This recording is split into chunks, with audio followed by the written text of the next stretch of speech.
네, 지금 암호화폐 시장이 참 어질어질합니다.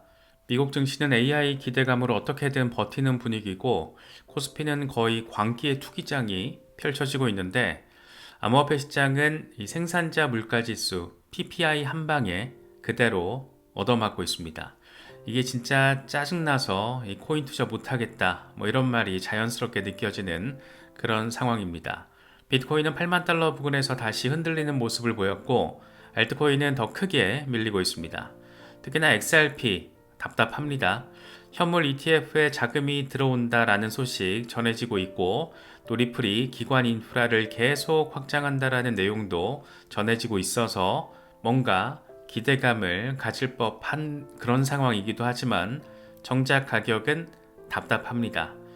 요즘 날씨 참 좋은데 올해 암호화폐 시장에는 여전히 벌써부터 지랄이 풍년인 그런 모습입니다. 이런 장에서 단순히 또 물가 빠졌다, 물가 때문에 암호화폐 흔들렸다, 뭐 이 정도로 정리하면 이게 또 바라보는 사람을 또 너무 가볍게 만드는 것 같습니다. 하락 그 자체도 물론 중요하겠지만 역시나 우리가 멘탈을 챙기기 위해서 봐야 할 것은 그 이면의 구조가 아닐까 싶습니다. 거시 충격이 왔을 때 누가 팔고 누가 버티고 누가 조용히 구조를 만들고 있는지 요걸 한번 보자라는 겁니다. 가격만 보면 공포가 보이지만 이 자금 흐름을 보면 구조가 보이는 것 같기도 합니다. 이 PPI 쇼크는 암호화폐를 강타한 악재이기도 하지만 동시에 약한 손과 강한 손을 갈라놓는 나름의 선별 장치 역할도 하고 있는 것 같습니다.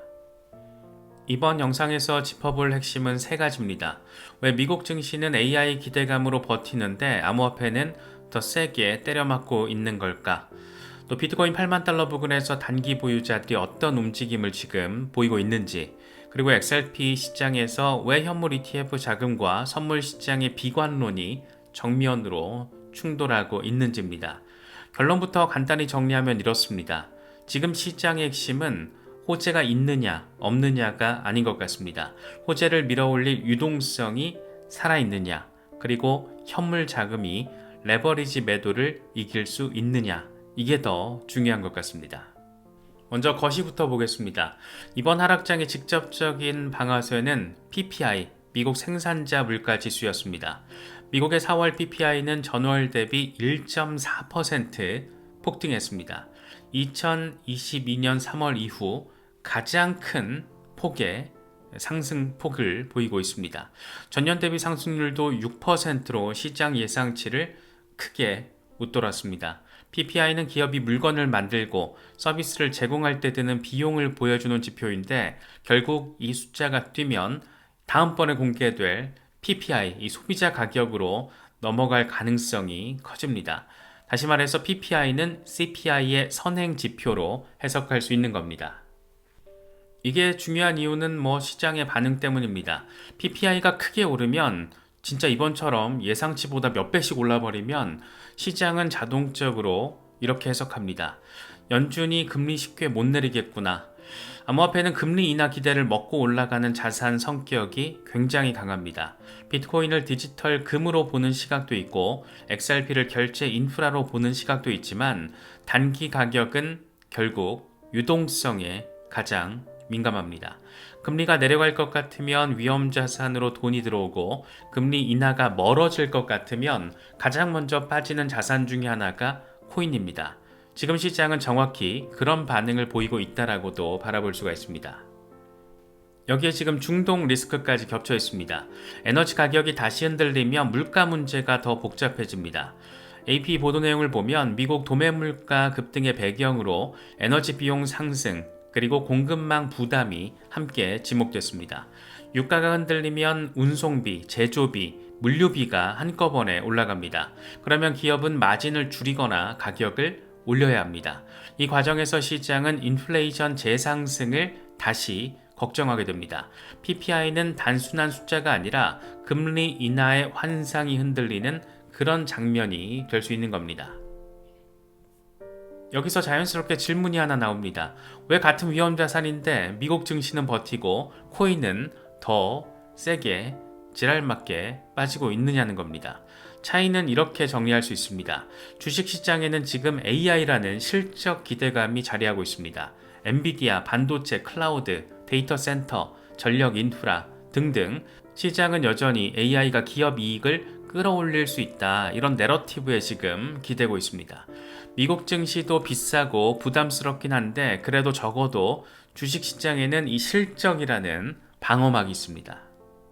반면 암호화폐는 아직도 많은 부분이 미래 유동성, 제도권 진입, 규제 완화, ETF 자금 기대를 가격에 반영합니다. 금리 인하 기대가 꺾이면 방어막이 얇아집니다. 그래서 지금 시장은 AI가 버티는 주식 시장과 유동성에 맞는 암호화폐 시장의 그런 차이를 그대로 드러내는 장면이라고도 할 수 있습니다. 코인이 끝났다 뭐 이런 얘기가 아니라 오히려 반대로 암호화폐가 아직도 얼마나 유동성에 민감한 자산인지를 다시 한번 확인시켜주는 그런 장면입니다. 시장이 강할 때는 호재가 모두 가격에 반영되지만 거시가 흔들릴 때는 좋은 뉴스도 눌려버립니다. XRP ETF 유입에도 가격이 답답한 이유, 또 블랙록이 장기 수요를 이야기해도 비트코인이 8만 달러에서 흔들리는 이유, 바로 여기에 있다라고 할 수가 있습니다. 이어서 비트코인 보겠습니다. 비트코인은 암호화폐 시장의 체온계입니다. 기준입니다. 비트코인이 버티면 알트코인은 시간을 벌 수 있고 비트코인이 무너지면 알트코인은 더 크게 흔들립니다.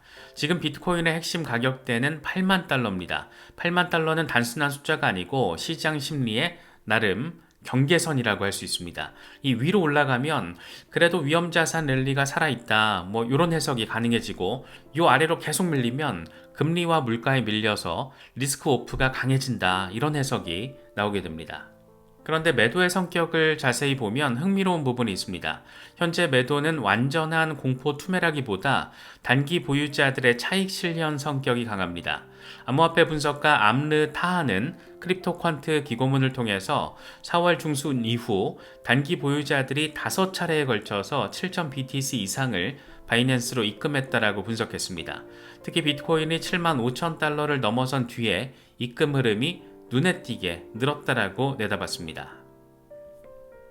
이게 무슨 소리냐면 최근에 들어온 단기 투자자들 또는 빠르게 수익을 본 투자자들이 여기서 일단 수익을 챙기자 이런 쪽으로 움직이고 있다는 겁니다.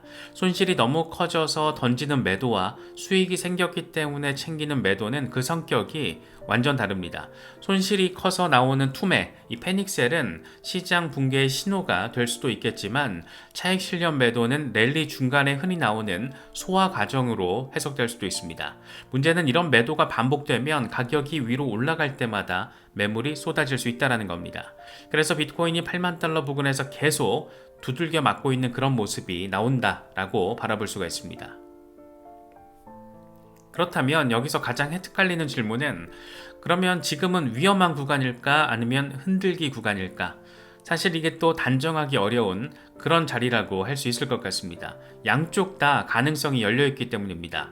PPI 충격이 일회성 에너지 쇼크로 끝나고 비트코인이 8만 달러를 빠르게 회복한다라면 이번 하락은 단기 보유자 매물을 털어낸 그런 조정으로 해석될 수가 있습니다. 반대로 물가 압력이 계속 이어지고 국채 금리와 달러가 더 올라가서 비트코인이 7만 달러 초반까지 밀리게 된다라면 시장은 다시 방어 모드로 바뀔 가능성이 크다 이렇게 바라볼 수가 있습니다. 이 지점에서 비트맥스의 설립자 아서 헤이즈가 입을 좀 털었습니다. 크립토 브리핑 보도 내용을 보면 이 양반은 최근 하락을 거시 압박에 따른 개미털기 성격으로 보면서 비트코인 8만 달러 부근의 저점 매수를 언급했습니다. 단기적으로 7만 달러 조정 가능성을 열어두면서도 결국 금리와 국채 시장 압박이 커지면 정책 당국이 다시 유동성 공급으로 돌아설 수 있다라고 내다봤습니다. 다만 이건 공격적인 강세론에 가깝다라고 할 수 있을 겁니다. 헤이즈가 말한다고 뭐 무조건 맞는 것도 아니고 시장이 당장 25만 달러로 간다라는 그런 뜻도 아닙니다. 핵심은 이 양반이 가격 하락을 시장 붕괴가 아니라 유동성 전환 전에 벌어지는 일종의 흔들기로 바라보고 있다는 겁니다. 여기서 블랙록의 발언이 묘하게 대비가 됩니다. 블랙록의 최고 운영 책임자, 이 COO 타이틀을 가진 롭 골스타인 같은 사람은 바이낸스 온라인 스트리밍에서 이렇게 말했습니다. 암호화폐 수요가 회사의 예상을 뛰어넘었다. 이런 멘트를 던졌습니다. 이 양반은 블랙록의 비트코인 현물 ETF IBIT 출시 이후 글로벌 수요가 예상보다 강했고 이걸 단순한 투기 열풍이 아니라 신기술 기반의 새로운 가치 제안으로 평가했습니다.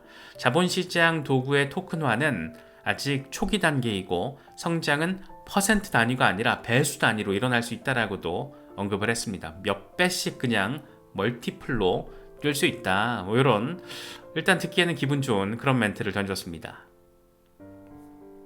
사실 이런 상황이 지금 시장의 가장 큰 모순이 아닐까 생각되기도 합니다. 단기 차트는 짜증납니다. 비트코인은 8만 달러에서 흔들리고 알트코인은 더 크게 밀립니다. 그런데 세계 최대의 자산 운용사 쪽에서는 여전히 암호화폐와 토큰화를 장기 금융 인프라로 바라보고 있습니다. 단기 유동성은 나쁘고 장기 인프라 흐름은 살아있다. 지금 이 두 가지가 동시에 존재하고 있는 겁니다. 그래서 지금 시장이 뭐 좋다 나쁘다 이렇게 한마디로 정리하기 어렵다라고도 할 수 있을 것 같습니다. XRP로 넘어가 보겠습니다. 가장 흥미로운 상황이기도 합니다.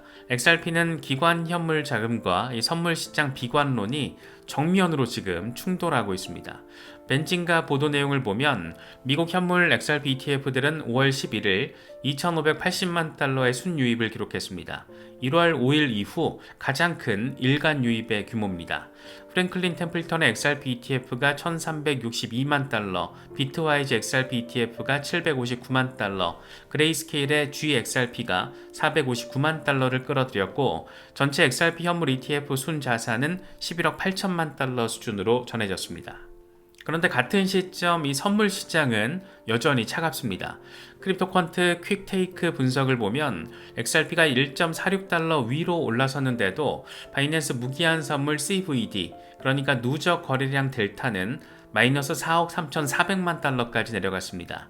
여기서 이 CVD는 쉽게 말하면 매수와 매도 중 어느 쪽이 우위에 있는지를 보여주는 그런 흐름입니다. 가격은 버티는데 선물 쪽에서는 지금 계속 팔고 있다. 마이너스니까 계속 팔고 있다라는 것을 뜻합니다. 시장이 XRP 상승을 완전히 지금 신뢰하지 못하고 있다라는 신호로도 바라볼 수 있는 그런 부분입니다. 여기서 재미있는 구도가 잡히는데 현물 시장에서는 ETF로 제도권 자금이 들어오고 있습니다. 리플은 프라임 브로커리지, 마진 거래, 유동성 공급, 토큰화 같은 기관 인프라를 키우고 있습니다. 그런데 선물 시장에서는 트레이더들이 아직 못 믿겠다라며 하락 쪽에 서 있습니다. 월가의 현물 매수와 거래소 선물 시장의 비관론이 1.5달러를 앞두고 정면으로 부딪히는 그런 그림입니다. 사실 1.5달러는 단순한 숫자가 아닙니다. 심리적 가격대이자 포지션이 갈리는 구간입니다. XRP가 1.5달러를 강하게 돌파하고 그 위에서 버텨주면 이 숏 포지션을 잡고 있던 트레이더들은 불편해집니다. 가격이 더 올라가면 손실이 커지고 결국 포지션을 닫아야 하기 때문입니다. 숏 포지션을 닫았다라는 것은 다시 사야 한다라는 것을 뜻합니다. 현물 매수와 숏 커버링이 동시에 나오면 가격이 짧은 시간 안에 빠르게 튈 수 있는데 이게 바로 숏 스퀴즈입니다. 물론 반대 상황도 봐야 합니다. XRP가 만약 이번에도 1.5달러를 제대로 넘어서지 못하고 밀린다라면 선물 시장의 비관론이 힘을 얻게 될 겁니다.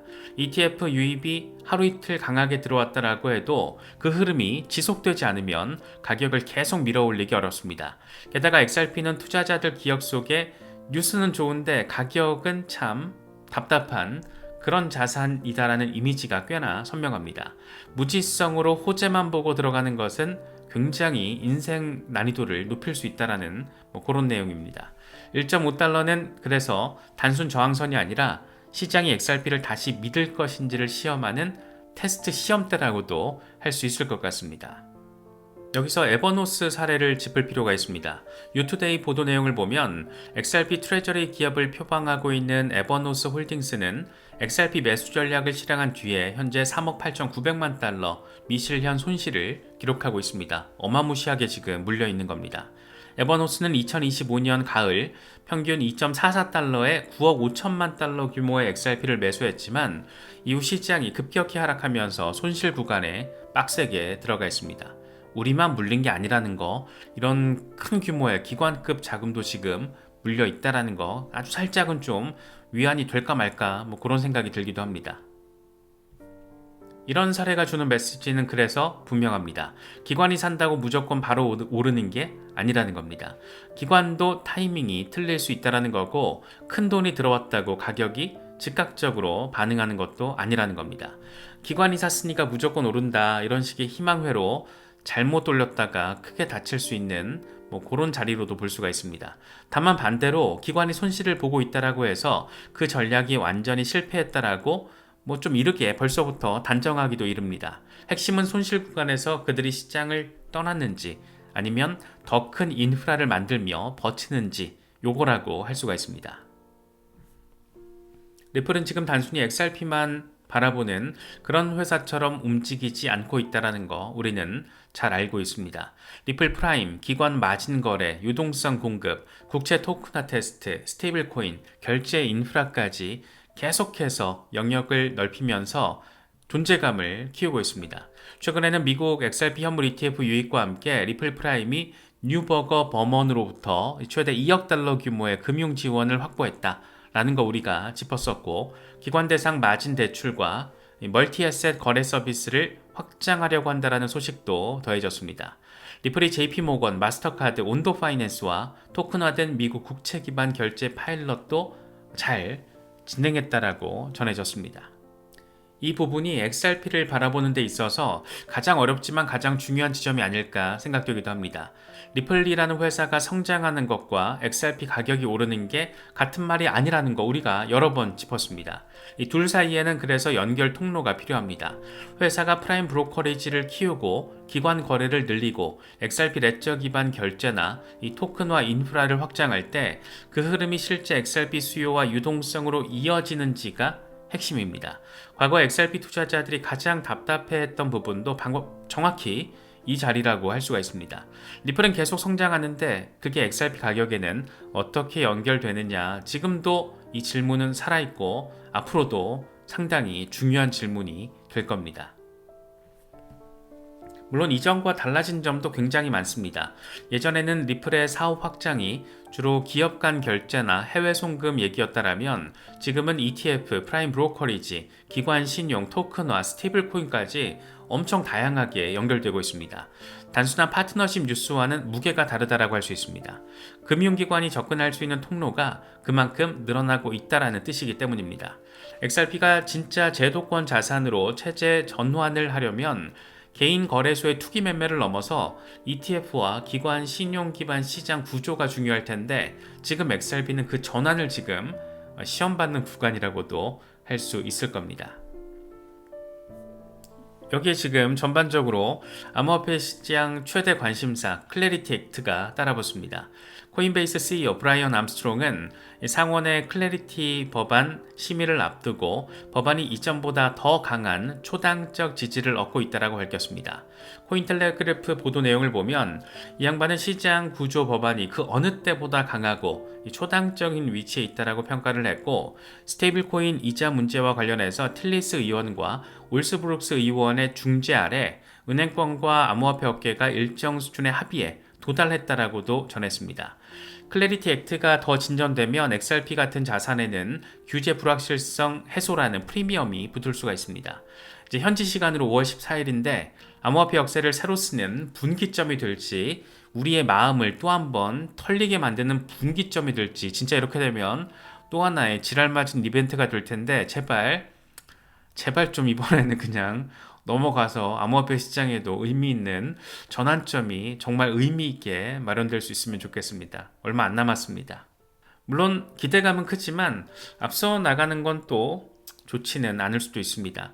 여차하면 통과될 것 같긴 한데 지금 단계는 아직 심의 단계고 법안 심의는 호재 가능성이지 확정된 가격 상승이 아닙니다. 물론 마크업 잘 통과하면 통과될 가능성, 완전 통과될 가능성도 상당히 높아지기 때문에 기대 포인트는 분명합니다. 또 ETF 유입도 마찬가지입니다. 하루에 2,580만 달러가 들어왔다라고 곧바로 대세 상승이 확정되는 건 아닙니다. 선물 시장의 숏포지션도 그렇고 다시 말해서 숏이 많다고 무조건 숏 스퀴즈가 나오는 것도 아닙니다. 숏 스퀴즈가 나오려면 가격이 중요한 저항선을 뚫고 현물 매수세까지 잘 이어지고 숏 포지션이 버틸 수 없는 구간까지 쫙 하고 밀어붙여야 합니다. 그래서 XRP 핵심 포인트는 1.5달러 돌파 그 자체가 아니라 돌파 이후 얼마나 잘 안정적으로 안착하느냐, 지지를 확인하느냐가 될 겁니다. 지금 시장을 두 갈래로 나눠서 보겠습니다. 먼저 시나리오 A는 회복, 우리가 바라는 회복, 우리의 마음이 또 회복되고 싶다라는 회복 시나리오입니다. PPI 충격이 일회성 에너지 쇼크로 해석되고 비트코인이 8만 달러 잘 회복 지지받고 XRP 현물 ETF 유입이 계속 이어지며 1.5달러 위에서 뿅 하고 안착하는 경우입니다. 이때 시장은 거시 충격을 소화했다라고 받아들일 가능성이 큽니다. 특히 XRP는 선물 숏 포지션이 되감기면서 1.5달러, 1.6달러까지 탄력이 붙을 수도 있을 겁니다. 다만 가격만 살짝 넘는 게 아니라 현물 거래량과 ETF 유입이 같이 붙어야 할 겁니다. 시나리오 B는 생각만 해도 짜증나는 재하락 상황입니다. PPI 충격 이후 금리 인하 기대가 더 후퇴하고 국채 금리와 달러가 또 강해지고 비트코인이 8만 달러를 회복하지 못한 채 7만 달러 초반을 다시 리테스트하는 경우입니다. 이때 알트코인은 더 큰 압박을 받을 수 있습니다. XRP도 마찬가지로 1.5달러 돌파에 실패하면 선물 시장의 비관론이 다시 힘을 얻을 겁니다. 이때는 우리가 바라는 숏 스퀴즈가 아니라 롱 스퀴즈가 펼쳐질 가능성도 있습니다. ETF 유입이 둔화되고 현물 지지가 무너지면 쌓여있던 레버리지는 상승 연료가 아니라 그렇게 하방 압력으로 바뀌게 될 겁니다. 같은 레버리지라도 방향에 따라서 시장을 밀어 올릴 수도 있고 아래로 가속시킬 수도 있습니다. 정리해보면 지금 시장은 세 개의 시간축이 동시에 움직이고 있는 것 같습니다. 유동성 축에서는 PPI와 금리 인하 기대 후퇴로 단기 압박이 강해졌습니다. 규정 축에서는 클래리티 법안이 지금 초당적인 지지를 얻으며 어쨌든 전진하면서 최종 통과에 대한 기대감이 커지고 있습니다. 구조 축에서는 ETF 유입과 프라임 브로커리지, 토큰화 이런 것 등을 통해서 제도권 인프라가 깔리고 있습니다. 유동성은 후퇴하고 있지만 규정과 구조는 앞으로 나아가고 있는 겁니다. 개인적으로는 지금의 시장 상황을 막연하게 공포스럽게만 볼 필요도 없고 기대만으로도 볼 필요가 없을 것 같습니다. 우리가 확인해야 될 조건들 잘 체크하면서 현명한 투자 스탠스 잘 견지하실 수 있으면 좋겠습니다.